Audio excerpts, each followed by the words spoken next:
안녕하십니까. 뉴스 속 날씨 윤유라입니다. 필리핀을 강타한 태풍 하이에는 기상 관측 사상 가장 강력한 위력을 지닌 태풍으로 기록됐습니다. 지구온난화가 이렇게 예년에 보기 힘든 대형 기상 재난을 불러일으켰다는 지적이 나오고 있는데요. 과연 앞으로는 어떤 기상재해가 우리를 위협할까요? 자, 보다 자세한 내용 알아보겠습니다. 기상청의 조천호 기후연구과장 전화로 연결돼 있습니다. 과장님 안녕하십니까? 네, 안녕하세요. 네, 먼저 지난 필리핀 태풍 얘기부터 해보도록 하겠습니다. 필리핀을 강타한 태풍 하이엔이 사상 최악의 기록적인 태풍이잖아요. 이 태풍 하이엔의 공식적인 위력 어느 정도로 분석이 됐습니까? 그러니까 이번 하이엔 태풍은 최대 풍속이 시속 314km로 관측이 되었고요. 순간적으로다가는 시속 379km까지 도달을 해갖고 KTX의 최대 속도가 시속 300km니까 KTX 지붕 위에서 맞게 되는 바람보다도 더욱더 강한 바람이 불었었습니다. 네. 자, 기상 관측 사상 최악의 태풍이다라고 할 만한 것 같은데요. 그렇다면 올해 이렇게 강력한 슈퍼 태풍이 발생한 이유가 궁금합니다. 어떤 걸까요? 태풍의 에너지원이 열대 해양이 굉장히 따뜻했고요. 네. 이 태풍의 구조가 이 해양 에너지를 지속적으로 매우 잘 흡수할 수 있었기 때문에 강력한 태풍으로 발달할 수가 있었습니다. 네, 그럼 앞으로도 이 정도의 위력을 지닌 슈퍼 태풍이 좀 지속적으로 만들어질 가능성도 있는 거군요. 예, 지구 온난화 때문에 해양의 에너지가 계속 증가를 하고 있고요. 그래서 일단 태풍이 발생이 되면 예년에 비해서 강한 태풍으로 만들어질 수가 있습니다. 네, 지금 과장님께서 말씀하신 대로 기후온난화가 이 슈퍼태풍의 원인으로 지목이 되고 있는데, 자, 그런데 사실 이 지구온난화를 놓고 아직 강대국 간의 온실가스 감축에 대한 협의 아직 이뤄지지 않고 있는 게 사실이잖아요. 네, 과학적으로 이렇게 지구온난화에 대한 다른 시각이 존재하는 건 있는 건지 궁금하거든요. 그러니까 대체로 온실가스를 많이 배출하는 나라가 국민 소득이 높죠. 네. 그리고 그 높은 소득 수준을 유지하려면 또 계속 많이 온실가스를 배출해야 하고요. 그렇기 때문에 그 온실가스 저감이라고 하는 것은 그 국제 간의 이해관계가 첨예하게 부딪히는 분야이기 때문에 합의하는 게 굉장히 어려운 분야입니다. 예.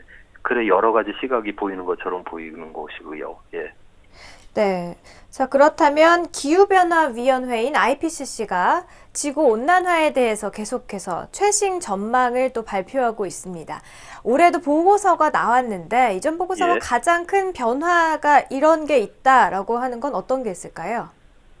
금년 IPCC 보고서에서는 이제 과거에 발표된 보고서에서보다도요, 관측된 그 기후변화가 인위적인 요인에 의해서 발생됐을 가능성이 더욱 확실하다라고 그렇게 발표를 했고요.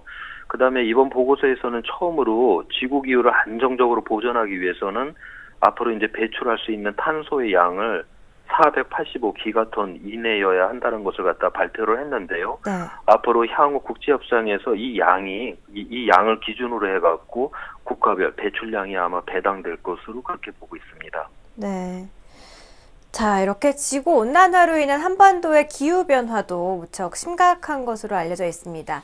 월 평균 20도 이상이 5개월에서 11개월 지속이 되는 이 아열대 기후, 나무나 해양 생물에도 큰 변화가 이미 나타나고 있다라고 들었는데, 자, 앞으로 한반도 기후가 실제로 좀 아열대화될 것으로 보시나요? 예, 지금 말씀하신 대로 이제 제주도의 기후가 아열대 기후인데요. 이미 우리나라 남해안까지 아열대화가 되어 있고요. 네. 21세기 말이 되면 온실가스 우리가 전혀 저감하지 않으면 산악지대를 제외한 우리나라 전 지역이 아열대화가 되고요. 만약 어느 정도 저감을 한다 해도 남부지방하고 영동지방은 아열대화가 될 것으로 그렇게 예상을 하고 있습니다. 지금 말씀드린 거는 21세기 말을 기준으로 해서 그렇게 우리가 보고 있습니다. 예. 네, 21세기 말이 되면 이제 영동과 영남까지도 아열대 기후가로 변화할 것이다라고 예상을 하고 계신데, 만약에 한반도가 아열대 기후로 변한다면 어떤 변화가 일어나는 건가요? 예, 우선 기온이 상승되었기 때문에요. 폭염과 그 열대야 현상이 크게 증가를 할 것이고요. 그리고 강수량도 증가를 해서 이제 홍수 위험이 높아지는데요. 또한 그 기온 상승 때문에 지표 증발이 많아지고요. 그렇게 되면 토양이 굉장히 건조해지고, 그러니까 또 작물은 가뭄을 겪을 가능성이 높아질 것입니다. 즉 이제 한반도라고 하는 이러한 동일한 시 공간에서 홍수와 가뭄이라고 하는 서로 다른 상반된 현상이 동시적으로 증가될 것으로 예상을 하고 있습니다.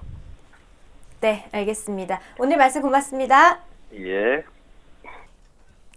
네, 최근 폴란드에서 진행된 기후변화 협약 당사국 총회 자리에서 우리나라 윤석규 환경부 장관은 선진국과 개도국의 기후변화 대응 노력과 또 이를 위한 재원 마련이 필요하다라고 전했습니다. 또 내년 중에는 녹색기후기금을 통해서 개도국의 온실가스 감축 지원을 시작해야 한다면서 선진국들이 공공재원 제공 의지를 밝혀야 한다라고 주장을 했습니다. 최근 지구 곳곳에서 일어나고 있는 이상기후만 보더라도 세계적 차원의 대응이 시급해 보입니다. 선진국을 비롯한 범세계적인 차원의 노력과 대책 마련이 하루빨리 이루어졌으면 하는 바람입니다.